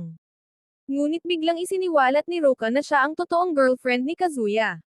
Lito man, nakiusap si Nagumi sa iba na pumasok muna sa restaurant habang kakausapin niya ng pribado ang apo. Sumunod naman silang lahat. Sinimulang saktan ni Nagumi si Kazuya dahil sa pagtataksil nito kay Chizuru. Ipinaliwanag ni Kazuya na hindi ganoon ang sitwasyon. Nagsinungaling siya na isang talamak na sinungaling si Roka. Ipinagpatuloy niya ang kanyang mga kwento sa pagsasabing mabait naman si Roka, ngunit kung ano-anong kakatwang bagay ang sinasabi nito kung minsan. Masyado naman daw mabait si Chizuru para patulan ito. Nang marinig ito, naawa si Nagumi kay Roka. Dahil imposible naman talaga para kay Kazuya na makakuha ng dalawang babaeng sabay na mai-inlove sa kanya, naniwala ang matanda sa kanyang gawa-gawang kwento. Samantala, hinayla ni Chizuru si Roka sa isang liblib na lugar para tanungin kung ano ang balak nito. Nararamdaman niya na lumalagpas na si Chizuru sa kanyang limitasyon bilang isang rental girlfriend. Ipinahayag din niya ang kanyang kahandaan na pumalit bilang totoong kasintahan ni Kazuya. Sinabi naman ni Chizuru na hindi ito ganoon kadali gaya ng iniisip niya. Pinariringgan siya ni Roka sa pagsisinungaling sa kanilang mga lola sa nagkukunwaring pagtulong, ngunit nanindigan si Chizuru sa kanyang posisyon. Kaya naman, dinala ni Roka ang usapan sa pinakasensitibong paksa. Itinanong niya kung may nararamdaman ba si Chizuru para kay Kazuya. Bago pa makapagbigay si Chizuru ng malinaw na sagot, sinabihan siya ni Roka na magparaya na lang ng may paggalang dahil seryoso siya sa lalaki. Hindi nagtagal, umupo na sila para magtanghalian. Habang nagkukunwari si Roka bilang isang perpektong girlfriend, nakaupo naman doon si Nagumi na abot langit ang ngiti. Napansin ito ni Roka at nakaramdam na may hindi tama. Dahil dito, humingi siya ng pagkakataon na makausap si Kazuya ng pribado. Doon nalaman ni Roka ang tungkol sa nakaraan ni Kazuya at tuluyan siyang nawalan ng timpi. Nagpasya siyang ayusin ang sitwasyong ito. Kahit sinabi ni Kazuya na halos imposible iyon, iginiit ni Roka na siya naman ang opisyal nitong girlfriend ngayon. Naantig si Kazuya sa kanyang mga ikan-ikilos, ngunit agad na nagpaalam dahil oras na para sa pagbisita sa dambana. Sa dambana, ipinaalam ni Chizuru kay Kazuya na narinig niya sa mga magulang nito na tinawag niyang talamak na sinungaling si Ruka. Sinuwi niya si Kazuya sa lalong pagpapalala ng sitwasyon. Biglang sumingit ang ama ni Kazuya para ibalitang kasalukuyang nawawala sina Nagumi at Ruka. Samantala, nasa ibang bahagi pala ng dambana ang dalawa. Gusto kasing itapat ni Ruka ang buong katotohanan kay Nagumi, ngunit hindi niya magawang sabihin ito. Sinimulan namang sabihin ni Nagumi kung gaano siya kaligaya na kaibigan nito si Chizuru. Gustong-gusto rin niyang makarinig ng marami pang kwento mula sa kanya. Ang marinig na masayang nagkukwento si Nagumi tungkol kay Chizuru ang nagpamulat kay Ruka kung gaano talaga kahalaga ang dalaga sa matanda. Kaya naman nang magmamadaling dumating si Chizuru para tingnan ang nangyayari, hindi na itinuloy ni Ruka ang balak niyang pagtatapat. Magkakasama silang bumalik sa iba. Doon nalaman ni Kazuya mula kay Nagumi na wala itong nalamang sikreto. Nagdulot ito ng maling kaluwagan sa kanya. Pagkatapos, nilapitan niya si Ruka para opisyal na humingi ng paumanhin. Nagpasalamat din siya rito sa pagpapanatiling ligtas ng kanyang sikreto. Sumagot si Ruka na naiintindihan na niya ang kanyang punto ngayon. Ngunit dahil girlfriend pa rin niya ito, nagpaplano siyang makuha ang pag-aproba ni Nagumi sa hinaharap. Sa sumunod na linggo, nagsimulang magtrabaho si Ruka sa Karaoke Village kung saan kasalukuyang nagtatrabaho ng part-time si Kazuya. Hindi ito nagustuhan ni Kazuya. Ikinatwiran naman ni Ruka na ito lang ang tanging lugar kung saan mapapalapit siya rito. Nakatira kasi si Kazuya sa parehong apartment complex kung saan naroon si Chizuru. Pagkaraan ng ilang sandali, pumasok si Kaiba at ang iba pa nitong kaibigan para kumpirmahin kung doon nga ba siya nagtatrabaho. Pumunta sila sa isang silid para mag-relax, at sumunod si Kazuya pagkalipas ng ilang sandali. Doon niya narinig na nagrereklamo sila tungkol kay Kuri. Tila tulala at lutang daw ang isip nito nitong mga nakaraang araw. Nalaman din niya na nag-imbestiga si Kaiba sa kung ano ang maaaring problema. Nahanap nito ang pribadong account ni Kuri kung saan nag-post ito ng mga malulungkot na bagay tungkol sa heartbreak. Alam ni Kazuya na kakaiba ang ikan-ikilos ni Kuri dahil sa nangyari kay Ruka, kaya nagpasya siyang gumawa ng paraan. Nilapitan niya si Ruka at pinayuhang humingi ng paumanhin kay Kuri. Walang nakitang dahilan si Ruka para gawin iyon dahil lipas na balita na ito para sa kanya. Noong katapusan ng linggong iyon, natanggap ni Kazuya ang kanyang unang sahod. Nagsimula siyang mag-isip kung saan ito gagastusin. Habang nag-iisip, bumalik ang kanyang alaala sa sinabi ng mga kaibigan niya tungkol kay Kuri. Nagtaka siya kung ano ang ginagawa nito sa mga sandaling iyon. Isang ideya ang biglang pumasok sa kanyang isip. Pinindot niya ang intercom ni Chizuru para humingi ng isang malaking pabor. Kinaumagahan, naghihintay si Kuri sa pagdating ni Kazuya matapos makatanggap ng text na kailangan nilang magkita. Habang naghihintay, nag-iisip siya kung paano niya haharapin si Kazuya pagkatapos ng kanyang nakaraang kahihiyan. Sa sandaling iyon, lumapit sa kanya si Chizuru. Iminungkahi nitong sumunod si Kuri sa kanya dahil may inihanda siyang isang masayang date. Lituman, sinubukan ni Kuri na kumpirmahin kung girlfriend ba ito ni Kazuya.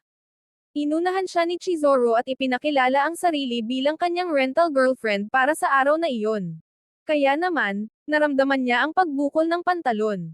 Mabilis niya itong hinanap sa internet para tingnan kung isa ba itong kalokohan. Doon niya natuklasan na isa nga itong rental girlfriend sa totoong buhay. Napagtanto niya na ang sitwasyon niya ay kapareho lang pala ng kay Kazuya. Hinawakan ni Chizuru ang kanyang kamay at tumakbo kasama niya, habang ang ibang mga lalaki sa daan ay namamangha kung gaano kakultingnan si Kuri kasama ang babae. Dumating sila sa isang amusement park, ngunit hindi pa rin makapaniwala si Kuri sa mga nangyayari. Inakala niyang pinagtitripan lang siya ni Chizuru at Kazuya. Kaya nang bigyan siya ni Chizuru ng tiket para sa mga sakayan, nag-imbento siya ng dahilan para umalis. Subalit habang papaalis na siya, nagwika si Chizuru ng malakas. Sinabi nitong mukhang kakailanganin niyang mag-ikot sa parke ng mag-isa. Dahil dito, nagsimulang mag-isip si Kuri ng kung ano-ano. Kung mag-isa lang ito sa parke, tiyak na dadagsain ito ng ibang mga lalaki. Naisip niyang isang kawalan ng galang kung hindi niya ito sasamahan, kaya nagpasya siyang tumuloy. Nang magkakagabi na, sumakay sila sa isa pang ride matapos subukan ang marami sa buong araw. Binanggit ni Kuri kung gaano para sa kanya ang pagiging mahina ng mga lalaki na nagbabayad ng babae para lang makipag-date. Sinabi niya na sa huli ay nahuhulog din ang loob nila sa mga babaeng ito dahil napakaganda nila. Bilang tugon, nagtapat si Chizuru na nagugustuhan niya ang katangiang iyon sa mga lalaki. Ang panig na iyon ay nagpapakita na sila ay mga mapangarapan sa pag-ibig. Dahil wala naman siyang magagawa pa bilang isang rental girlfriend, ayos lang sa kanyang magsilbing panandali ang lunas para mapatigil ang kanilang pagdurusa. Dahil dito, nakita siya ni Kuri sa ibang pananaw. Naramdaman niya na ang sinumang lalaki na makakakuha sa kanya bilang totoong girlfriend ay makakatagpo ng isang napakagandang biyaya. Nang gabing iyon, nagpasalamat si Kuri kay Chizuru sa paggugol ng oras kasama niya. Sinabi niya na alam niyang pinagplanuhan nila ito ni Kazuya dahil sa sitwasyon kay Ruka, at masaya siya dahil nag-enjoy siya ng husto. Naghanda siya para magbayad sa serbisyo nito, ngunit pinigilan siya ni Chizuru at sinabing nabayaran na ito ng buo. Nagtaka si Kuri kung sino ang nagbayad, at sa sandaling iyon ay lumabas si Kazuya mula sa kanyang pinagtataguan. Nagpaalam muna si Chizuru na magbabanyo upang bigyan ang dalawang lalaki ng espasyo para mag-usap ng masinsinan. Pagkaalis ni Chizuru, ipinaliwanag ni Kazuya ang sitwasyon kay Kuri. Humingi rin siya ng paumanhin sa pagsisinungaling dito. Inakala ni Kazuya na magagalit si Kuri sa kanya. Subalit, biglang humagalpak ng tawa si Kuri, habang pinag-uusapan kung paano nagtiis si Chizuru sa isang kabayong katulad niya. Matapos kumalma, sinabi ni Kuri na masaya siyang malaman na isang hamak na loser pa rin si Kazuya tulad niya. Noong una raw kasi ay nagtaka talaga siya kung paano nakakuha si Kazuya ng ganoong kagandang babae. Dahil sa asaran, nagpasya si Kazuya na gumanti. Biniro niya si Kuri tungkol sa double date nila noon kasama si Ruka, kung saan muntik na siyang mawalan ng pag-asa sa panlasa ng sangkatauhan. Nagpalitan silang dalawa ng mga hirit hanggang sa mapagod sila at sabay na tumawa. Sa katunayan, bumalik si Chizuru sa kanila.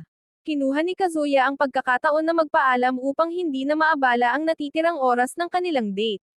Pagkaalis ni Kazuya, sinabihan ni Chizuru si Kuri na samahan siya. Doon napagtanto ni Kuri na pumunta lang talaga si Kazuya para humingi ng paumanhin. Nagtaka siya kung bakit pa ito nag-abalang magtapat, gayong hindi naman niya ito malalaman kung nanahimik lang ang kaibigan. Nagtaka rin si Kuri kung bakit sumakay si Chizuru sa mga pakulo ni Kazuya. Tinanong niya ang dalaga kung posible ba itong mahulog sa isang kliyente. Nabigla si Chizuru sa tanong na ito. Naalala niya ang oras na nakiusap si Kazuya para sa date na ito ni Kuri. Kahit nakakatawa ito noong una, tinanggap niya ang hiling dahil naramdaman niyang tapat si Kazuya na tulungan ang kaibigan na mahanap muli ang sigla sa pag-ibig. Kaya naman, sumagot si Chizuru kay Kuri na hindi siya sigurado. Kinabukasan ng hapon, tinitingnan ni Kazuya ang kanyang mga bayarin habang iniisip ang nangyaring date. Bigla siyang nakakita ng isang liham mula kay Chizuru na nagsasabing magkita sila sa balkonahe mamayang gabi. Nagulat siya ng husto. Hindi pa kasi ito gumagawa ng unang hakbang para kontaken siya ng ganoon. Dahil dito, nagbihis siya na parang pupunta sa isang marangyang restaurant. Pagdating niya sa balkonahe, nakita niyang naghihintay na doon ang dalaga. Humingi ng paumanhin si Chizuru sa biglaang pagpapatawag at sinabing kailangan niya ng tulong ni Kazuya. Hiniling niya na ay rente nito ang isang baguhang rental girlfriend na nagngangalang Sumi. Masyado raw kasing mahiyain ang baguhan kaya madalas magreklamo ang mga kliyente. Pinagkatiwalaan ni Chizuru si Kazuya dahil alam niyang matutulungan niya itong magkaroon ng kumpiyansa sa sarili. Sumang-ayon si Kazuya, at matapos iyon ay biglang nagtanong si Chizuru tungkol kay Mami. Nag-isip si Kazuya na baka wala nang pakialam si Mami sa kanya, at hindi na rin niya alam kung gusto pa niya ito. Kinabukasan, naghintay si Kazuya sa tagpuan para sa date nila ni Sumi. Nakita niya ang dalaga na nagtatago sa kanya. Nang magkaroon ito ng lakas ng loob na lumapit, nagpakilala si Kazuya, ngunit hindi man lang makapagsalita si Sumi. Sinuri ni Kazuya ang hitsura nito at napansing napakaganda pala ng dalaga. Ang tanging problema lang ay ang pagiging labis na mahiyain nito. Sinabihan niya itong sumunod sa kanya at tiniyak na huwag itong kabahan, dahil hindi naman siya mapanganib na tao. Habang naglalakad sila sa lansangan, nakita sila ni Mami na kalalabas lang ng isang shopping mall. Hindi nagtagal, naupo ang dalawa para sa isang coffee date. Sinubukan ni Kazuya na pasiglahin ang usapan sa pamamagitan ng pagtatanong tungkol sa relasyon nito kay Chizuru. Gayunpaman, nanatiling tahimik si Sumi na parang pipi. Nagpasya si Kazuya na subukan ang ibang paraan at hinimok itong ngumiti. Pinilit naman ni Sumi ang kanyang sarili, ngunit naging pilit at nakakatawa ang kinalabasan ng kanyang ngiti. Dahil dito, napagtanto ni Kazuya na malubha ang kaso ng pagiging mahiyain ng dalaga. Subalit, nang maalala niyang nagtitiwala sa kanya si Chizuru, nagpasya siyang panindigan ang misyon. Dinala niya si Sumi sa isang bowling center upang tulungan itong mag-relax. Doon niya nalaman na unang beses pa lang nitong mag-bowling. Nagtaka siya kung bakit ito pumasok bilang isang rental girlfriend sa kabila ng kanyang ugali. Sumagot si Sumi gamit ang sign language. Naunawaan ni Kazuya na gusto lang nitong ayusin at mapagtagumpayan ang kanyang pagiging mahiyain. Nag-isip si Kazuya kung paano pa siya makakatulong, kaya nagpasya siyang bumili muna ng inumin. Tinanong niya kung ano ang gusto nito, ngunit tulad ng inaasahan ay hindi ito sumagot. Habang nasa pilahan ng inumin, naisip niya na napakabait ni Chizuru dahil hindi nito pinabayaan si Sumi kahit mukha na itong walang pag-asa. Sa sandaling iyon, napansin niyang may ilang kakaibang lalaki na lumalapit at nangungulit kay Sumi. Natakot si Kazuya noong una at nagtangkang magtago dahil ayaw niyang mabugbog. Ngunit nang maalala niya ang tiwala ni Chizuru, nilapitan niya ang mga ito at biglang hinayla si Sumi palayo. Nagsimulang magmura ang mga lalaki at tinawag siyang iba't ibang mapanuring pangalan tulad ng Beauty and the Beast. Matapos silang makatakas, mahinang nagpasalamat si Sumi, na ikinagulat ni Kazuya. Humingi rin ito ng paumanhin sa mga panlalait na natanggap ni Kazuya mula sa mga lalaki. Tumawa lang si Kazuya at sinabing huwag na itong isipin, dahil naiinggit lang ang mga iyon na magkasama sila.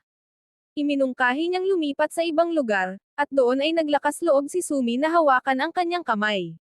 Magkasama silang sumakay sa elevator, nang hindi nalalamang lihim pala silang sinusundan at pinapanood ni Mami. Pagkaraan ng ilang sandali, tumigil sila para kumain ng ice cream. Naglakas loob si Sumi na subuan si Kazuya ng kanyang ice cream. Nagulat si Kazuya at tiniyak kung ayaw ba talaga nito, dahil baka sumosobra na sila sa pagpapanggap. Nang tumanggaw si Sumi, kumain siya ng kaunti na ikinatutuwa ng dalaga. Ipinagpatuloy nila ang iba't ibang aktibidad upang tulungan si Sumi na lumabas sa kanyang shell. Kahit na madalas silang mabaigo, hindi sumuko si Sumi at patuloy na sumubok. Habang nagpapatuloy ang date, nagpaalam muna si Kazuya para pumunta sa banyo dahil nagsisimula na siyang magkaroon ng kung ano-anong ligaw na isipin tungkol kay Sumi. Subalit pagbalik niya, laking gulat niya sa kanyang nadatnan. Inosenteng nakaupo si Mami sa tabi ni Sumi. Mabilis na umupo si Kazuya sa kabilang tabi nito at tinanong si Mami kung ano ang ginagawa niya roon. Idinahilan ni Mami na may kasama siyang kaibigan ngunit nakita niya sila mula sa malayo, kaya lumapit siya para bumati. Binalingan ni Mami si Sumi upang itanong kung ano ang relasyon nilang dalawa. Bago pa makasagot si Sumi, binaliwala ni Kazuya ang tanong at nag-isip ng idadahilan upang hindi magmukhang masama. Nagpasya siyang sabihing magkaibigan lang sila. Ngunit bago pa man niya ito mabitawan, biglang kumapit si Sumi sa kanyang braso na parang mag-asawa sila. Naramdaman ni Kazuya na medyo lumalampas na ito sa limitasyon. Nakiusap si Mami kay Sumi na iwan muna sila ng ilang minuto para mag-usap. Nang tumanggaw si Kazuya bilang pagsang-ayon, malungkot na lumayo si Sumi. Pagkaalis ng dalaga, tinanong ni Mami kung alam ba ni Chizuru ang tungkol sa bago niyang kasama. Awkward na sumagot si Kazuya na hindi ito alam ni Chizuru. Nakaramdam siya ng hiya dahil baka isipin ni Mami na naglalaro siya ng dalawang babae. Sinabi ni Mami na malaki na ang ipinagbago ni Kazuya simula nang maghiwalay sila, at tila nagiging lapitin na ito sa mga babae ngayon. Tumayo na si Mami para umalis at nangakong itatago ang kanyang nakita bilang sikreto. Nag-iwan ito ng pait sa puso ni Kazuya dahil naramdaman niyang wala ng tunay na pakialam si Mami sa kanya. Samantala, bumalik si Mami sa kanyang apartment at nagsimulang mag-isip kung bakit labis siyang nahuhumaling sa mga kilos ni Kazuya. Nagtaka siya kung bakit ang isang magandang babae tulad ni Sumi ay makikipag-date sa isang lalaking tulad ni Kazuya. Nagpasya siyang hanapin ang account ni Sumi sa social media upang kilalanin ito. Laking gulat niya nang suriin ang profile nito at matuklasang isa rin pala itong rental girlfriend. Pagkaraan ng isang linggo, nalulungkot si Kazuya dahil hindi pa niya nakakausap si Chizuru simula noong nagkita sila sa balkonahe. Hindi nagtagal, nakarinig siya ng ingay mula sa kanyang bintana. Pagtingin niya ay nakita niya si Chizuru na naghahadjust ng maliliit na piraso ng kahoy upang tawagin ang kanyang pansin. Kaka-rating lang pala ni Chizuru mula sa isang biyahe. Naisip niyang hindi pa siya nakakapagpasalamat ng maayos kay Kazuya sa pagtulong nito kay Sumi. Masaya si Kazuya na makausap ang dalaga kaya tinanong niya kung may iba pa itong gustong sabihin. Dahil dito, nagtapat si Chizuru tungkol sa plano niyang pag-alis sa trabaho bilang rental girlfriend. Nakuha na kasi niya ang isang papel sa pag-arte salamat sa direktor na ipinakilala ni Umi. Nararamdaman niyang oras na para iwan ang kanyang kasalukuyang trabaho. Bumalik si Kazuya sa kanyang silid na lubhang pinanghihinaan ng loob. Kailangan na niyang magtapat kay Nagumi, lalo pat wala siyang lakas ng loob na sabihin kay Chizuru ang kanyang totoong nararamdaman. Kinaumagahan, naghihintay si Chizuru sa kanyang bagong kliyente para sa isang date. Laking gulat niya nang matuklasang si Mami pala ang nag-book sa kanya. Samantala, nag-ipon naman ng lakas ng loob si Kazuya sa kanyang pinagtatrabahuhan. Gusto niyang sabihin kay Roka na gawin ng opisyal ang kanilang relasyon dahil hindi naman niya pwedeng gamitin si Chizuru habang buhay. Napatigil siya sa pagsasalita nang makita sina Mami at Chizuru sa refleksyon ng salamin. Sa gulat niya, sinundan niya ang dalawa at nakitang pumasok sila sa isang karaoke room. Sa loob ng silid, iniabot ni Mami ang bayad kay Chizuru. Tumanggi si Chizuru na tanggapin ito, kaya naman si Mami na mismo ang nagpasok ng pera sa bag ng dalaga. Tinanong ni Chizuru kung paano nito nalaman ang tungkol sa kanyang trabaho. Sumagot si Mami na nagkataon lang niya itong nakita habang naghahanap ng mga rental girlfriend sa internet. Inutusan niya si Chizuru na kumanta para sa kanya. Tumanggi muna si Chizuru dahil gusto niyang malaman ang tunay na layunin ni Mami sa date na iyon. Lumapit si Mami at pinilit siya, kaya naman sumunod na lang si Chizuru. Habang nangyayari ito, nasa labas ng pinto si Kazuya at pilit na nakikinig sa kanilang usapan. Gusto niyang malaman kung bakit sila magkasama. Dahil hindi niya marinig ng maayos ang mga sinasabi, nag-alala siya na baka may nalaman si Mami tungkol sa date nila ni Sumi, at iyon ang ginamit nitong paraan para matunten si Chizuru. Naantala ang kanyang pag-iisip nang magtanong si Roka kung bakit siya kumikilos na parang isang spy sa tapat ng silid. Idinalahilan na lang ni Kazuya ang manager nila at hinayla si Roka pabalik sa kanilang pwesto. Hindi nagtagal ay bumalik muli si Kazuya dahil hindi niya maalis sa kanyang isipan ang dalawa. Bahagya niyang binuksan ang pinto upang makinig. Narinig niyang nag-uusap sila tungkol sa pera na lalong nagpatindi sa kanyang hinala. Sinusubukan pala ni Chizuru na ibalik ang bayad ni Mami, ngunit ayaw itong tanggapin ng huli. Sinabi ni Mami na matagal na niyang gustong makita ang totoong pagkatao ni Chizuru. Dahil napakaganda raw ng pagpapanggap nito bilang girlfriend ni Kazuya, sinabi niyang tanggapin na lang ito bilang premyo. Idinagdag pa ni Mami na wala siyang pakialam kung rental girlfriend ito, ngunit pakiusap niya na itigil na ang pekeng relasyon kay Kazuya. Katwiran niya, gusto lang niyang protektahan si Kazuya. Hindi daw kasi makakahanap ng totoong girlfriend ang lalaki kung magpapatuloy ang setup nilang dalawa. Matapos ang usapan, lumabas na sina Chizuru at Mami habang nakatanaw si Kazuya mula sa sulok. Nilapitan siya ni Roka upang itanong kung ano ang sasabihin niya kanina. Dahil mas may mabigat na problema si Kazuya, nagpaalam muna siya upang mag-isip sa loob ng storage room. Sa loob ng silid, pinagtagni-tagni niya ang mga narinig na salita. Nag-alala siya na baka nirentahan ni Mami si Chizoro dahil nabisto na ang kanilang mga kasinungalingan. Sinisi niya ang sarili sa pagbibigay ng problema kay Chizoro at determinadong tulungan ito.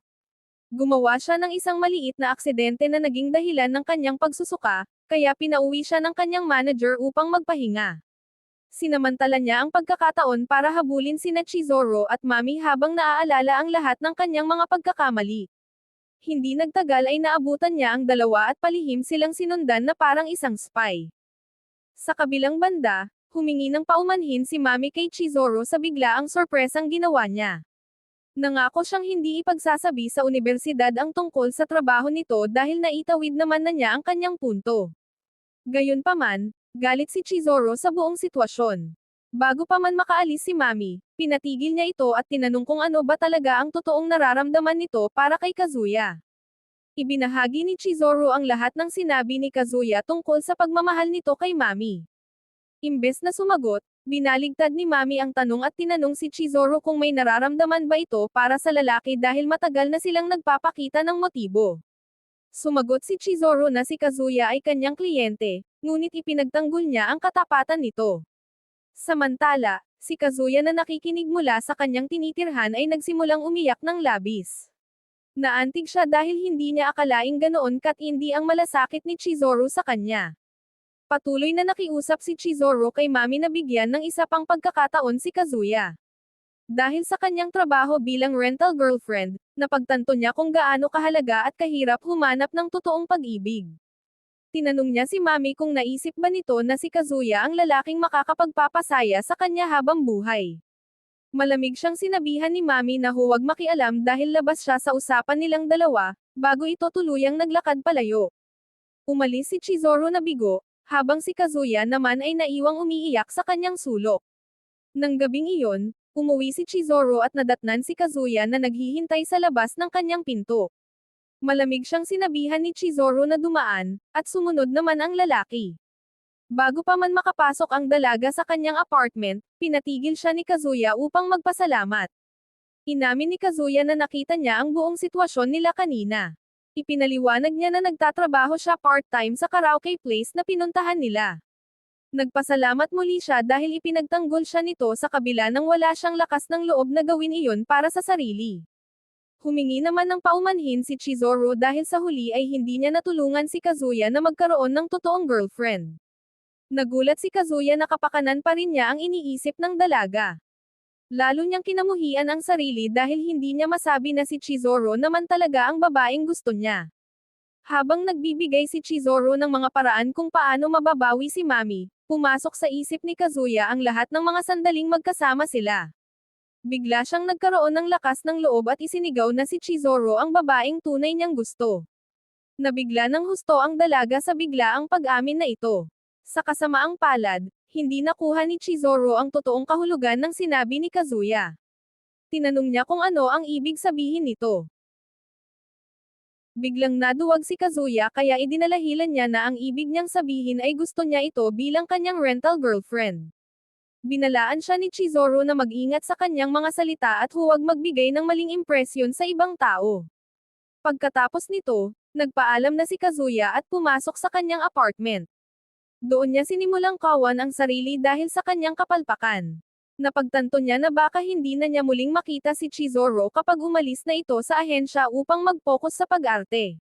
Nagtaka siya kung bakit naging napakahirap ng kanyang buhay pag-ibig. Sa kabilang banda, hindi alam ni Kazuya na galit pala si Chizoro sa kanya dahil hindi niya pinanindigan ang kanyang unang sinabi. At dito na nagtatapos ang season ng anime. Mag-like, comment and subscribe. Maraming salamat!